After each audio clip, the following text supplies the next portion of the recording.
Halo, Assalamualaikum warahmatullahi wabarakatuh. Saya Siti Saidatul Mu'alimah dengan NIM 221101010076. Di sini saya akan menyelesaikan tugas UAS Teknologi Pembelajaran Pendidikan Agama Islam, yaitu mempresentasikan PPT interaktif yang telah saya selesaikan pada UTS kemarin. Di sini, yang pertama, di dalam menu utama kita akan melihat ada 4 pilihan, yaitu kompetensi inti, kompetensi dasar, indikator, dan materi ajar. Di dalam kompetensi inti itu yaitu 3.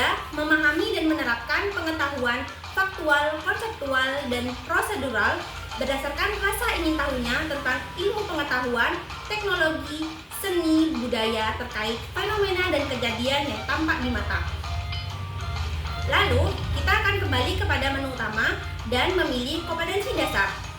Di dalam kompetensi dasar yaitu 3.7 menganalisis ketentuan halal haramnya makanan dan minuman. Lalu kita akan kembali lagi kepada menu utama. Lalu pada indikator ada 5 penjelasan, yaitu 3.7.1 menjelaskan jenis-jenis makanan dan minuman halal. Pada 3.7.2 menjelaskan manfaat mengkonsumsi makanan dan minuman halal. Pada 3.7.3 menjelaskan jenis-jenis makanan dan minuman haram. Pada 3.7.4 menjelaskan akibat buruk mengkonsumsi makanan dan minuman haram. Pada 3.7.5 menentukan sebab-sebab yang melatar belakangi makanan menjadi halal dan haram. Lalu selanjutnya kita akan memilih pada materi ajar. Di dalam materi ajar ini ada 4 subbab, yaitu yang pertama ketentuan makanan dan minuman halal, yang kedua ketentuan makanan dan minuman yang haram, yang ketiga binatang yang halal dan yang haram, dan yang keempat ada ketika makan dan minum. Pada pembahasan pertama, ketentuan makanan dan minuman yang halal, yaitu 1. Jenis makanan dan minuman yang halal. A. Semua makanan dan minuman yang tidak diharamkan oleh Allah dan Rasulnya. Jadi, makanan dan minuman yang halal dapat dikatakan halal itu semua makanan dan minuman yang tidak diharamkan oleh Allah dan Rasulnya masuk terhadap jenis makanan dan minuman yang halal. Yang B. Semua makanan yang baik, tidak kotor, dan tidak menjijikkan. Yang C, semua makanan yang tidak memberi mudarat, tidak membahayakan kesehatan jasmani, dan tidak merusak akal, moral, dan akidah. 2. Manfaat makanan dan minuman halal. A. Mendapat ridho Allah SWT karena telah mentaati perintahnya dan memilih jenis makanan dan minuman yang halal. B. Menumbuhkan akhlakul karimah, karakter positif, dan terhindar dari akhlak mazmumah, karakter negatif. C. Menjadi sumber tenaga, energi positif. Lalu pembahasan yang kedua yaitu ketentuan makan dan minuman yang haram. Yang pertama, jenis makanan dan minuman yang haram itu seperti apa sih? Yaitu ada daging babi, darah, homer, minuman keras, bangkai, yaitu semua binatang yang mati tanpa penyembelihan yang syar'i.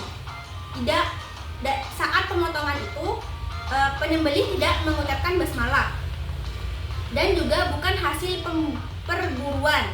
Semua makanan halal yang tercampur najis itu masuk dalam kategori makanan dan minuman yang haram. Makanan haram yang diperoleh dari usaha dengan cara zalim itu tidak boleh, itu diharamkan. Yang kedua, akibat dari mengkonsumsi makanan dan minuman yang haram, yaitu amal ibadahnya tidak akan diterima dan doanya tidak akan dikabulkan oleh Allah SWT. Makanan dan minuman haram bisa merusak jiwa, terutama seperti minuman keras yang mengandung alkohol. Itu akan menyebabkan kecerdasan menurun, cenderung lupa, dan melakukan hal-hal yang negatif, senang menyendiri, melamun, lalu semangat kerjanya berkurang. Dan selanjutnya, pembahasan mengenai binatang yang halal dan yang haram.